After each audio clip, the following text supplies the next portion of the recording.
और प्यार हो गया भाग 6। कॉलेज परिसर।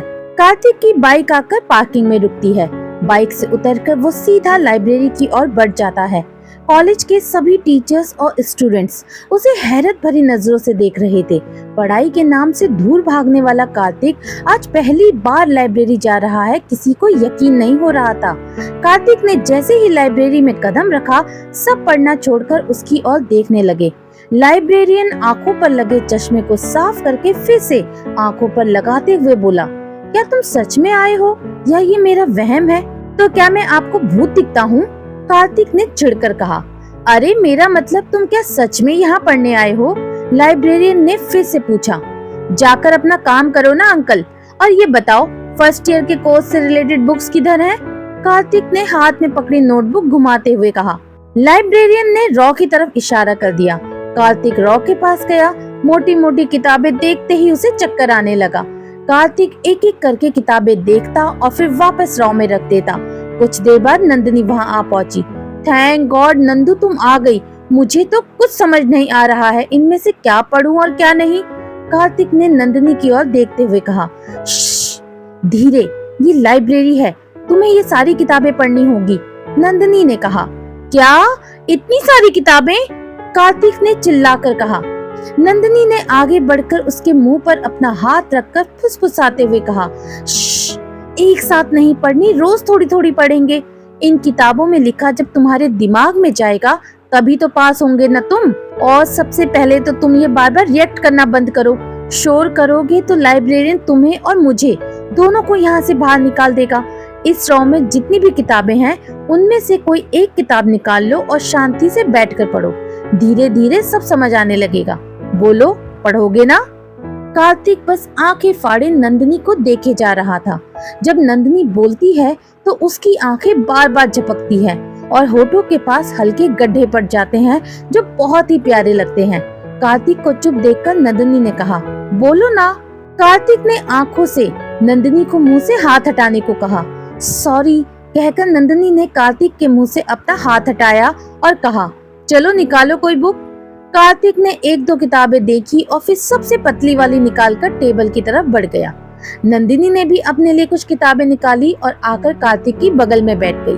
कार्तिक किताब खोलकर पढ़ने लगा। सब उसके ऊपर से जा रहा था, लेकिन नंदिनी ने जो उस पर भरोसा किया वो भरोसा वो तोड़ना नहीं चाहता था, इसलिए वो पढ़ने में ध्यान लगाने लगा। अभी कुछ ही वक्त गुजरा था कि नंदिनी ने कहा, बन्नी मैं अपने लिए कुछ बुक्स लेकर आती हूँ, तब तक तुम पढ़ो। कार्तिक ने हाँ में सिर हिला दिया और नजरें किताब पर जमाए रखी। नंदिनी के जाते ही कार्तिक ने किताब को साइड किया और टेबल पर दोनों हाथों पर सर रखकर सो गया। नंदिनी वापस आई तब तक कार्तिक सो चुका था। नंदिनी कुछ देर तो उसके पास खड़ी रही, उसे देखती रही और फिर उसे जगाया। ऐसे सोओगे तो हो गई पढ़ाई। नंदिनी ने उसके सर पर एक चपत लगाकर कहा। सच्ची नंदू, पढ़ाई करना दुनिया का सबसे बोरिंग काम है। कार्तिक ने उबासी लेते हुए कहा। जिस दिन तुम्हारा मन पढ़ने में लगा ना, उस दिन तुम्हें ये बोरिंग काम भी इंटरेस्टिंग लगने लगेगा। नंदिनी ने कहा। वो सब बाद में, वंदना मैम की क्लास शुरू होने वाली है, चलते हैं, बाकी बाद में पढ़ेंगे। कार्तिक ने टेबल पर रखी किताबें उठाते हुए कहा। अरे वाह, अभी से पढ़ाई के लिए इतनी फिक्र? नंदिनी ने मुस्कुराते हुए कहा। पढ़ाई किसे करनी है, मुझे तो वंदना मैडम को देखना है। आह, कितनी मस्त दिखती है ना वो। कार्तिक ने धीरे से नंदिनी के कान में कहा और बाहर चला गया। बेटा नंदिनी, इसे सुधारते सुधारते तू बिगड़ जाएगी, नंदिनी ने खुद से कहा और फिर अपनी बुक्स उठाए कार्तिक के पीछे पीछे चल पड़ी।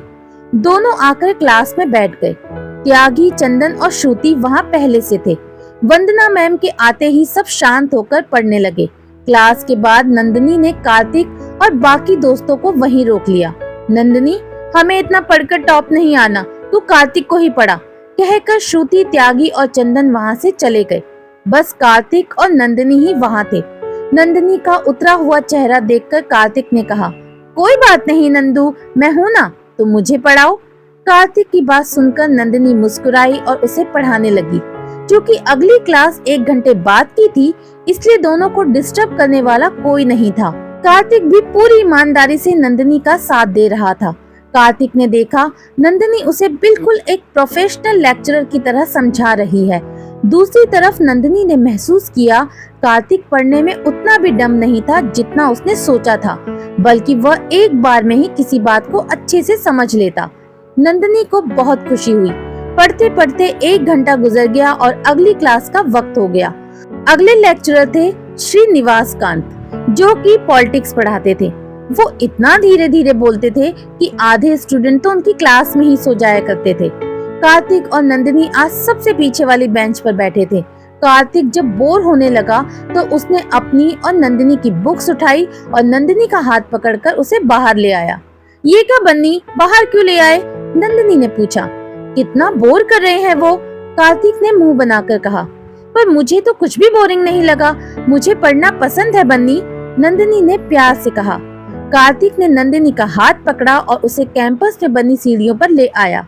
उसने नंदिनी को वहीं बैठने को कहा और खुद कैंटीन की तरफ बढ़ गया। कुछ देर बाद कार्तिक एक हाथ में कोल्ड कॉफी और दूसरे हाथ में 2 बर्गर लिए हुए नंदिनी के पास आया। उसने एक बर्गर नंदिनी की ओर बढ़ा दिया और दूसरा लेकर उसके बगल में बैठ गया। कार्तिक बेपरवाह सा खाने लगा। नंदिनी उसे देखती रही तो उसने कहा, अरे खाओ ना, बहुत टेस्टी है। कहकर नंदिनी खाने लगी। खाते वक्त सॉस उसके होठों से कुछ नीचे लग गया। कार्तिक की नजर पड़ी तो उसने अपनी उंगली से हटा दिया और वापस अपना खाना खाने में लग गया। नंदिनी बस उसकी ओर देखती ही रह गई। एक प्यारा सा एहसास जो शायद आज से पहले उसे कभी नहीं हुआ था। कार्तिक कॉफी पीने लगा। आधी पीकर उसने ग्लास नंदिनी की तरफ बढ़ा दिया। नंदिनी को कार्तिक का जूठा पीने से आज कोई ऐतराज नहीं था। दोनों खामोश काफी देर वहीं बैठे रहे।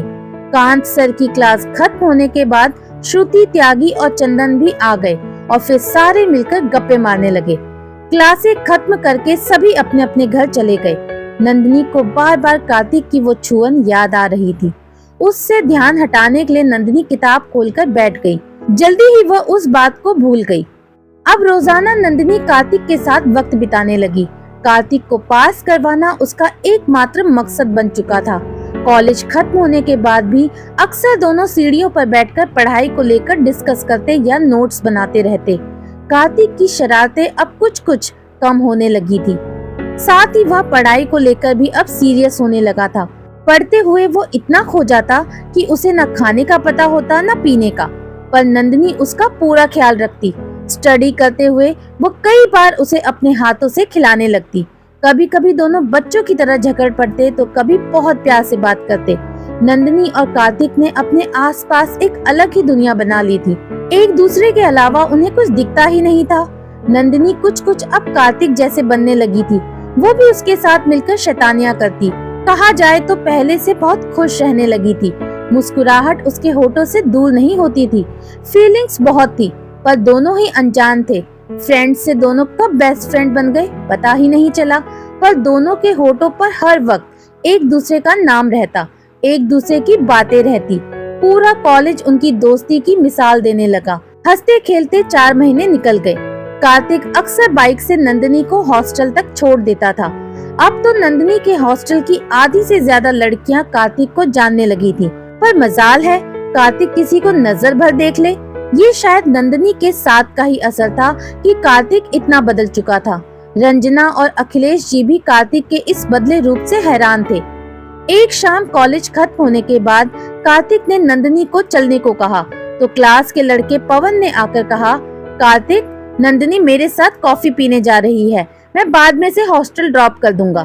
कार्तिक को नंदिनी का इस तरह पवन के साथ जाना अच्छा नहीं लग रहा था, पर उसने कुछ नहीं कहा, बस नंदिनी की तरफ देखने लगा। कार्तिक को अपनी ओर देखता पाकर नंदिनी ने कहा, वो पवन को मुझसे, इट्स ओके नंदू, तुम जाओ। कार्तिक ने नंदिनी की बात पूरी होने से पहले जबरदस्ती मुस्कुराते हुए कहा और फिर वहाँ से चला गया। कार्तिक घर न जाकर कैंपस की सीढ़ियों पर आकर बैठ गया। इन सीढ़ियों से उसका बहुत पुराना रिश्ता रहा है। कार्तिक गुमसुम सा बैठा नंदिनी के बारे में ही सोच रहा था। पवन के साथ उसका इस तरह कॉफी पर जाना उसे बिल्कुल अच्छा नहीं लग रहा था। कुछ देर बाद नंदिनी आकर उसकी बगल में बैठ गई। नंदिनी को वहां देखते ही कार्तिक खुश हो गया, लेकिन अपनी खुशी जाहिर नहीं होने दी और मुंह बनाकर कहा, क्या हुआ, कॉफी पर नहीं गई उसके साथ? बन्नी, उसे सिर्फ मुझसे नोट्स चाहिए थे। हाँ तो उसके लिए कॉफी पर ले जाने की क्या जरूरत थी, सीधे सीधे भी तो मांग सकता था ना वो। तुम्हें बुरा लग रहा है? मुझे क्यों बुरा लगेगा, तुम्हारी मर्जी, तुम किसी के भी साथ जाओ। तब तो पक्का तुम्हें बुरा लग रहा है ना? नंदिनी कार्तिक की आंखों में देखने लगती है। हाँ लग रहा है मुझे बुरा। क्यों गई तुम उसके साथ? उसे मना भी तो कर सकती थी ना तुम मेरी बेस्ट फ्रेंड हो, तुम किसी और के साथ कैसे जा सकती हो? अच्छा तो ये बात है, तुम्हारी बेस्ट फ्रेंड हो तो क्या किसी से बात नहीं करने दोगे? नहीं, तुम मेरी दोस्त हो और मैं तुम्हें किसी से भी शेयर नहीं कर सकता। ऐसा क्यों? क्योंकि कहते कहते कार्तिक रुक जाता है। क्योंकि क्या? बोलो। क्योंकि तुम मेरी बेस्ट फ्रेंड हो बस। बन्नी, ऐसे तो कभी किसी लड़की के बारे में नहीं सोच पाओगे, और सोचोगे नहीं तो प्यार कैसे होगा? मुझे जिस दिन प्यार होगा ना, सब देखते रह जाएंगे। वो लड़की सबसे खूबसूरत होगी, देखना तुम। इसका मतलब तुम्हें कभी किसी से प्यार नहीं हुआ? नहीं। तो फिर वो सब लड़कियां जिन्हें तुम परेशान करते थे, वो सब मुझे पसंद थी, पर वो प्यार नहीं था। पर मुझे पता है, मुझे भी एक ना एक दिन किसी से प्यार जरूर होगा, और अगर कोई नहीं मिली तो तू है ना, मैं तुझसे शादी कर लूंगा। कार्तिक नंदिनी के गाल खींचते हुए कहता है। नो वे, मैं नहीं झेलने वाली तुझे जिंदगी भर। तू झेले या ना झेले, मारे पीटे गालियां दे, मुझे तो जिंदगी भर तेरे साथ ही रहना है। कार्तिक नंदिनी के कंधों पर हाथ रखते हुए कहता है। नंदिनी उसके हाथ को अपने कंधे से हटाती और उठकर सीढ़ियों से उतरते हुए कहती है, आज हम साथ हैं, कल ना जाने कहाँ होंगे, और मेरे पीछे तो तुम पड़ना ही मत, मैं नहीं आने वाली तेरे झांसे में। कार्तिक वहीं सीढ़ियों पर खड़े होकर जोर जोर से गाने लगता है। तेरा पीछा ना मैं छोड़ूंगा सोनिए, भेज दे चाहे जेल में। नंदिनी हंसने लगती है। कार्तिक सीढ़ियों से उतरकर उसके पास आता है और कहता है, हम हमेशा साथ रहेंगे नंदू। नंदिनी कार्तिक की आंखों में देखने लगी। कार्तिक की कही बात सीधे उसके दिल से होकर गुजरी। एक पल को वह उसी में खोकर रह गई। ओ मिस नंदू, कहाँ खो गई? चलो तुम्हें हॉस्टल छोड़ देता हूँ, कार्तिक ने नंदिनी के चेहरे के सामने चुटकी बजाते हुए कहा। दोनों कॉलेज से बाहर आ गए। कार्तिक ने नंदिनी को हॉस्टल के बाहर छोड़ा और कहा, तो कल तुम घर आ रही हो ना? कल क्या है? नंदिनी ने चौंकते हुए कहा। कल संडे है और तुमने मॉम से प्रॉमिस किया था घर आने के लिए, भूल गई? कार्तिक ने कहा। हाँ ओके, मैं आ जाऊंगी। नंदिनी ने कहा, मैं लेने आ जाऊंगा ठीक सुबह 10 बजे, भूल मत जाना, कार्तिक ने कहा और बाइक स्टार्ट करके वापस चला गया। अगले दिन सुबह 10 बजे कार्तिक ने हॉस्टल के सामने आकर नंदिनी को फोन किया। कुछ ही देर बाद नंदिनी ब्लैक रंग की पैंट और कुर्ता पहने बाहर आई। बालों को आगे करके उसने चोटी बनाई हुई थी और आंखों पर गोल शीशे वाला नजर का चश्मा लगाया हुआ था। उसका रंग उस ड्रेस में और भी निखर के आ रहा था। कार्तिक तो बस देखता ही रह गया। नंदिनी उसके पास आई और बोली, घूरना बंद कर बन्नी, यार कसम से तू बहुत क्यूट लग रही है इन ग्लासेस में। बन्नी ने नंदिनी पर नजर जमाए हुए कहा। बस कर बन्नी, तेरे मुंह से तारीफ अच्छी नहीं लगती है, नंदिनी ने कहा। मैं सच कह रहा हूँ यार, कत्ल करवा देने हैं तूने आज मार्केट में, कार्तिक ने कहा। अब बहुत हो गया, चलो वरना आंटी नाराज हो जाएंगी, नंदिनी ने पीछे बैठते हुए कहा। कार्तिक ने बाइक स्टार्ट की और कुछ देर बाद दोनों उसके घर पर थे। रंजना तो नंदिनी को देखते ही खुश हो गई और उसे गले लगा लिया। अंदर सोफे पर मौली बैठकर टीवी देख रही थी। नंदिनी ने उसे हेलो कहा तो उसने बिना उसकी तरफ देखे कहा, जिसकी दोस्त हो उस तक सीमित रहो, फैमिली मेंबर बनने की कोई जरूरत नहीं है। नंदिनी का चेहरा उतर गया। कार्तिक ने देखा तो कहा, दी वो सिर्फ आपसे हेलो बोल रही है, उसका जवाब एटलीस्ट दे सकती हैं आप। पहले जाकर ढंग के दोस्त बनाओ फिर बात करना, मौली ने सोफे से उठते हुए कहा और अपने रूम में चली गई। मॉम, देखा आपने, मुझसे ऐसे पेश आए ठीक है, लेकिन नंदू से भी, कार्तिक ने उदास होकर कहा। इट्स ओके कार्तिक, मुझे बुरा नहीं लगा, नंदिनी ने मुस्कुराकर कहा। हाँ, तुम्हें तो कभी किसी बात का बुरा नहीं लगता, कार्तिक ने मुंह बनाते हुए कहा। तभी तो मैं इतनी अच्छी हूँ, है ना आंटी, नंदिनी ने रंजना की तरफ देखकर कहा। बिल्कुल, तुम सबसे प्यारी हो और बहुत अच्छी भी। अब चलो नाश्ता ठंडा हो जाएगा, रंजना ने कहा। नाश्ते में क्या बना है आंटी, नंदिनी ने पूछा। तुम्हारी पसंदीदा डिश पाव भाजी और साबूदाने की खीर बनी है, रंजना ने कहा। वाह आंटी, तब तो जल्दी करो, कहकर नंदिनी आकर डाइनिंग टेबल के पास रखी कुर्सी पर बैठ गई। कार्तिक भी आकर उसकी बगल में बैठ गया और रंजना उन दोनों के बिल्कुल सामने। रंजना ने सबके लिए नाश्ता परोसा। अखिलेश जी सुबह सुबह जल्दी निकल गए थे। नंदिनी ने खाना शुरू किया। हर बाइट पर वो रंजना की तारीफ करती ही जा रही थी। खाते खाते जब नंदिनी खांसने लगी तो रंजना तेजी से उठी और पानी का ग्लास उसे थमाते हुए कहा, आराम से बेटा, लो पानी पियो। रंजना नंदिनी का सर सहलाने लगी। कार्तिक चुपचाप सब देख रहा था। रंजना वापस अपनी कुर्सी पर जा बैठी। नंदू, तुझे नहीं लगता आजकल मॉम मुझसे ज्यादा तुझे चाहने लगी है? कार्तिक ने रंजना को घूरते हुए कहा। हाँ, तो इसमें क्या बड़ी बात है? एटलीस्ट वो मेरी भी मॉम जैसी हैं। वैसे तुम्हें तो जलन हो रही होगी ना? नंदिनी ने कार्तिक को चिढ़ाने के लिए कहा। हाँ, तुम्हारी भी है, कहकर कार्तिक नंदिनी की प्लेट पे रखा पाव खा गया। दोनों एक दूसरे की प्लेट से उठा उठा कर खाने लगे। खाते खाते कार्तिक ने खीर नंदिनी के नाक पर लगा दी और फिर हंसने लगा। नंदिनी ने मुंह फुला लिया तो कार्तिक ने अपने फोन का कैमरा ऑन किया और नंदिनी की एक तस्वीर ले ली। जब नंदिनी को दिखाई तो वो भी अपनी शक्ल देखकर हंसने लगी। इस पूरे नजारे को रंजना मंद मंद मुस्कुराते हुए देख रही थी। उसको नंदिनी और कार्तिक साथ साथ बहुत अच्छे लग रहे थे। बनाई तो उसने खीर थी, पर दिमाग में उसके कोई और ही खिचड़ी पक रही थी। नंदिनी उठी और हाथ धोने वॉश बेसिन की तरफ चली गई। कार्तिक खाने में लगा रहा।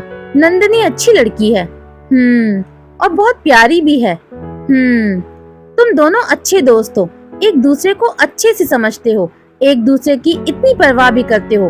वो अक्सर घर आती जाती रहती है। मैं सोच रही थी नंदिनी के घर वालों से बात कर लूं। किस बारे में? तुम दोनों के रिश्ते के बारे में। क्या क्या क्या? इसमें गलत क्या है? तुम दोनों साथ साथ कितना खुश रहते हो। मॉम, वो मेरी बेस्ट फ्रेंड है, हमारे बीच ऐसा कुछ भी नहीं है, आपकी कसम। परे हट, मैं खुद ही नंदिनी से पूछ लूंगी। रंजना उठने लगती है लेकिन कार्तिक हाथ पकड़कर वापस बैठा लेता है। मॉम, आपको मेरी कसम है, अगर आपने नंदू से इस बारे में कुछ भी कहा। पहले तू ये बता, नंदिनी में क्या प्रॉब्लम है? प्रॉब्लम उसमें नहीं, आप में है। आपको ऐसा क्यों लगता है? We are just close friends mom. Nandini से इस बारे में बिल्कुल मत कहना, वरना वो अपसेट हो जाएगी। तुझे उसमें जरा सा भी इंटरेस्ट नहीं है? नो, बिल्कुल भी नहीं। No mom, and now stop it. Nandini जैसे ही वापस आई, कार्तिक उठा और उसका हाथ पकड़कर उसे ले जाते हुए कहा, नंदू, तुमने मेरा कमरा नहीं देखा ना? आओ दिखाता हूँ।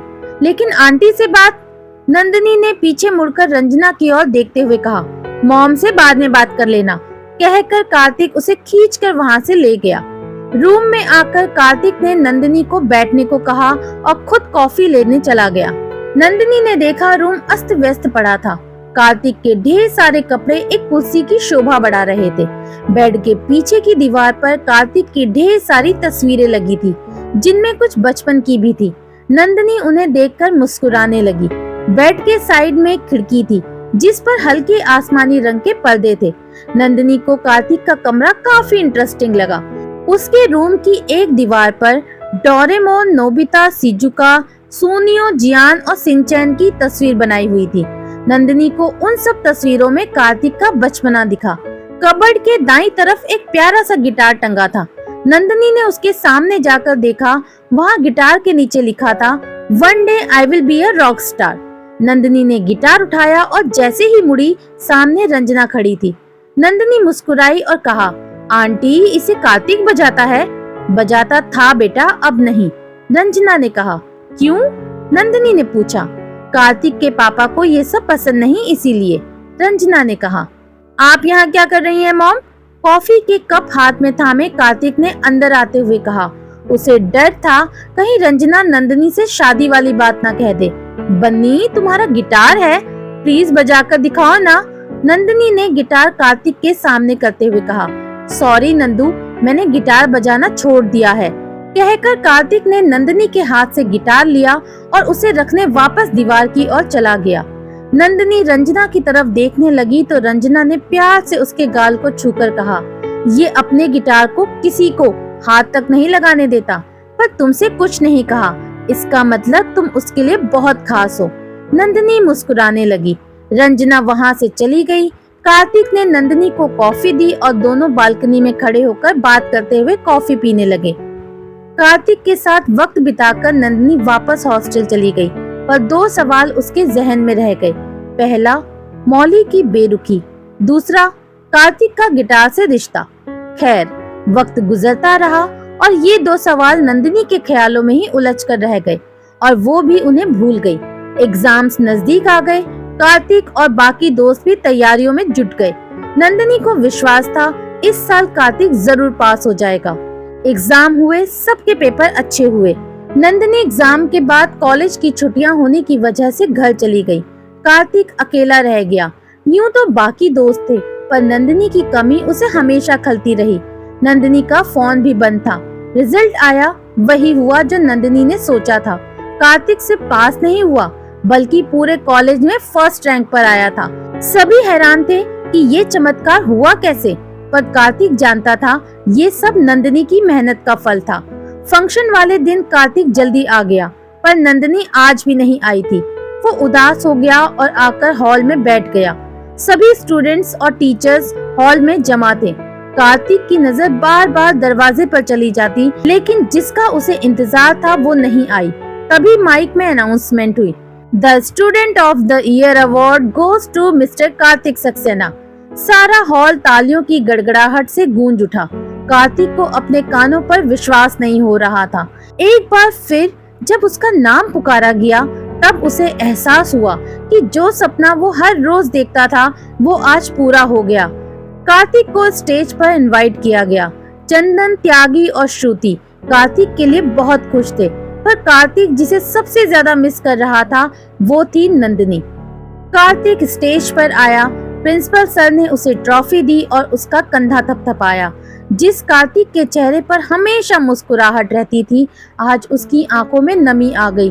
उसने अपना इंट्रो दिया और कहा, इस ट्रॉफी का असली हकदार कोई और है। आज मैं जो कुछ भी हूँ उसी की वजह से हूँ। वो मेरी बेस्ट फ्रेंड है। कार्तिक कहते कहते रुक गया। उसकी नजर सामने दरवाजे पर गई, जहां उसकी दोस्त नंदिनी खड़ी थी। कार्तिक ने ट्रॉफी टेबल पर रखी और स्टेज से कूदकर नंदिनी की तरफ दौड़ा और बिना एक पल गवाए उसे गले से लगा लिया। पहली बार कार्तिक की आंखों में नमी थी। उसने धीरे से कहा, नंदू, तू सिर्फ दोस्त नहीं बल्कि मेरी दुनिया है। नंदिनी मुस्कुरा दी। आशा करती हूँ दोस्तों, कहानी का ये पार्ट आपको पसंद आया होगा। अगर पसंद आया है तो प्लीज मुझे कमेंट करके जरूर बताएं। कमेंट करने में बिल्कुल भी कंजूसी ना करें। अगर आपको मेरी कहानियाँ पसंद आ रही हैं, तो मेरे चैनल को ज्यादा से ज्यादा लाइक करें, शेयर करें एंड सब्सक्राइब करें। बहुत जल्द मिलती हूँ आपसे इस कहानी के अगले भाग में। तब तक के लिए बाय बाय।